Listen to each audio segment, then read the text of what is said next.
ఎవరి జన్మ జాతకంలో అయితే సూర్యుడు అదే రకంగా శని కలయిక ఉన్నట్లయితే అది మరి షష్ఠ స్థానంలో, అష్టమ స్థానంలో, అలాగే ద్వాదశ స్థానంలో ఉన్నట్లయితే అంటే ఈ 3 భావాల లోపల ఏదైనా ఒక భావంలో గనక ఈ కలయిక ఉన్నట్లయితే ఇలాంటి జాతకుడికి జీవితం లోపల పేరు సంపాదించడానికి చాలా స్ట్రగల్ చేయాల్సొచ్చుద్ది. ఏంటి?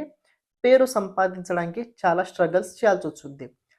దీనికి పరిహారం ఏదైనా ఉందా అంటే తప్పకుండా ఉంది. ఇలాంటి జాతకులు ప్రత్యేకంగా జన్మస్థానం నుంచి దూరంగా ఉండాలి. పుట్టిన స్థానం నుంచి దూరంగా ఉండాలి. అంటే ఎంత? 40 కిలోమీటర్స్ దూరంగా ఉండాలి. అలాగే ఈ 2 గ్రహాల పైన రాహు, లేకపోతే కేతు, లేకపోతే కుజుని సంబంధం, దృష్టి సంబంధం ఉన్నట్లయితే ఇలాంటి జాతకులు ప్రత్యేకంగా ప్రతి నెల నది స్నానం చేయాలి. నది స్నానం తప్పకుండా చేయాలి.